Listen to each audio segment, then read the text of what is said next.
This week we lost four extraordinary individuals, icons in sports, journalism, and music. Each left a legacy built on passion, purpose, and perseverance.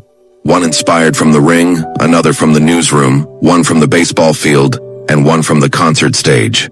In this video, we reflect on their incredible journeys and the impact they made across generations. If their stories move you, or if you've been touched by their work, please like this video, share your thoughts in the comments, and subscribe for more tributes that honor lives well lived. Let's remember them, not just for how they passed, but for how they lived. Dwight Muhammad Qawi, 72, dies. Boxing champ got his start in prison. Dwight Muhammad Qawi, a fierce former world boxing champion known for his relentless style and inspiring life story, died at age 72. Once nicknamed the Camden Buzzsaw, Qawi rose from a troubled youth and time behind bars to become one of boxing's most respected light heavyweight and cruiserweight fighters. Born Dwight Braxton on January 5, 1953 in Baltimore and raised in Camden, New Jersey, Qawi lived a life shaped by struggle and redemption. He spent years in and out of trouble before being sentenced to prison in the early 1970s. It was behind bars that he discovered boxing, training through a prison program and developing the discipline that would carry him to greatness. Upon his release, Qawi turned professional in 1978 and quickly gained attention for his aggressive, pressure-heavy style and remarkable stamina. Standing just 5'7", he often fought bigger opponents with fearless intensity. In 1981, he claimed the WBC light heavyweight title with a dominating win over Matthew Saad Muhammad. He later became a cruiserweight champion, defeating Piet Krause in 1985. After converting to Islam, he changed his name to Dwight Muhammad Qawi, a reflection of his personal transformation. He continued to compete at a high level into the late 1980s, including two memorable bouts against Evander Holyfield, one of which is widely regarded as one of the greatest cruiserweight fights in history. Following his retirement from the ring, Qawi worked as a trainer and mentor, guiding young fighters and sharing his story of redemption and resilience. Qawi's journey from inmate to world champion remains one of boxing's most powerful narratives. His grit, humility, and fighting spirit earned him respect far beyond the ropes. He is survived by family and many in the boxing community who considered him a true warrior, both in life and in the ring. Rest in power, champ.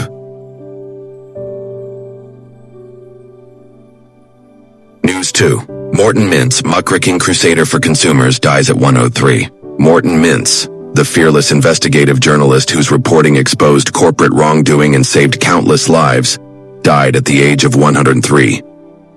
A pioneer of consumer advocacy journalism, Mintz spent decades uncovering hidden dangers in medicine, industry, and government, holding the powerful to account with dogged precision. Born on January 26, 1922 in Philadelphia, Mintz began his career at the St. Louis Star-Times before joining the Washington Post in 1958, where he made his greatest mark. His reporting led to major national reforms and public awareness of issues once shrouded in silence. In 1962, Mintz broke the story of thalidomide, a drug linked to severe birth defects, which had been approved in Europe but not yet in the U.S., thanks to FDA scientist Dr. Francis Kelsey.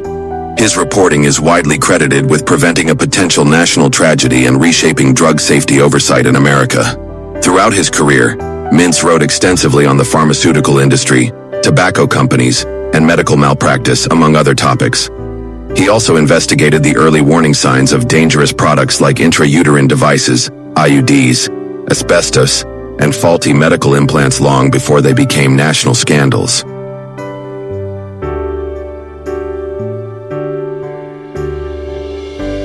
Colleagues and readers alike admired his unwavering commitment to truth and public welfare.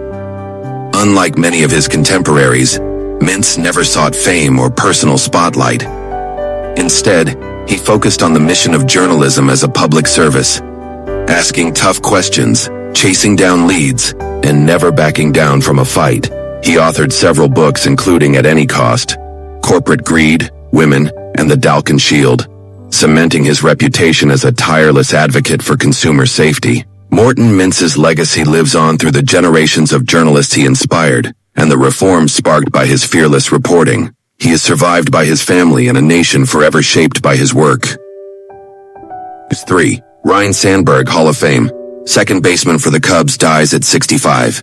Ryne Sandberg, the legendary Chicago Cubs second baseman and member of the National Baseball Hall of Fame, has died at the age of 65.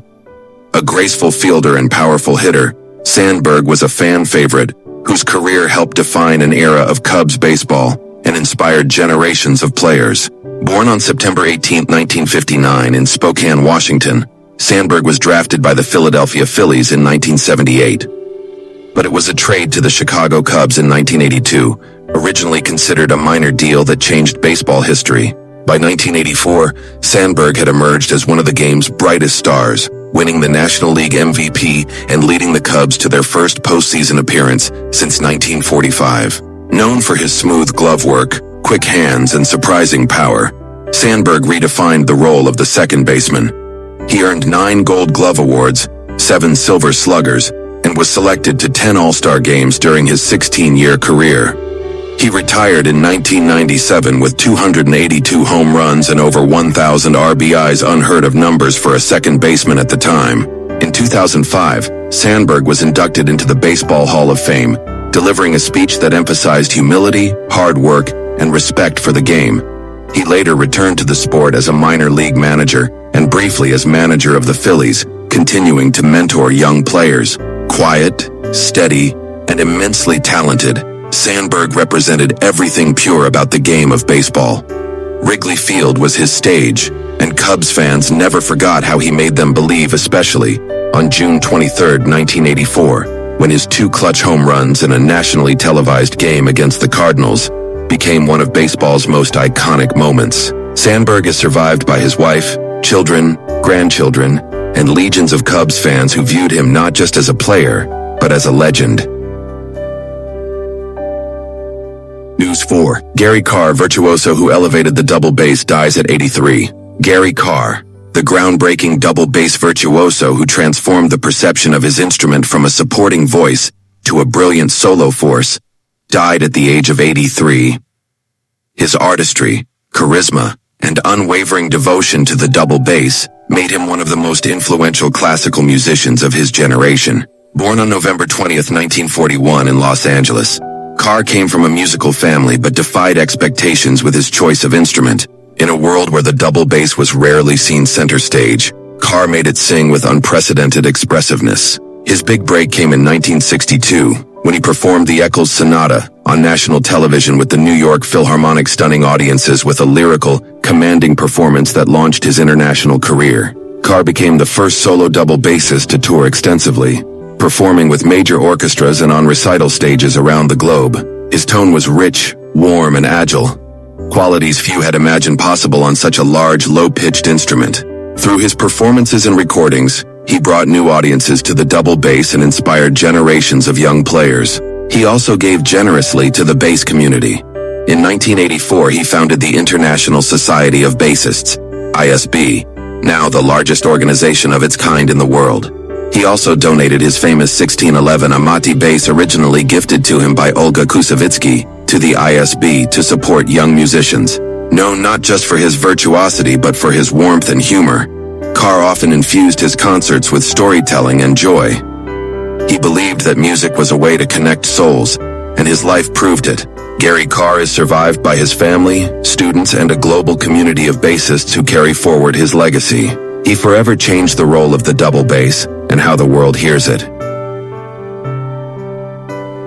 These 4 remarkable individuals left behind more than headlines. They left behind stories that will continue to inspire. Whether through music, sport, writing, or resilience, their impact lives on in the people they touched and the legacies they built. If their lives meant something to you, or if you learned something today, please like the video, leave a comment sharing your thoughts or memories, and subscribe for more thoughtful tributes and legacy stories. Thank you for watching, and for helping keep their memory alive.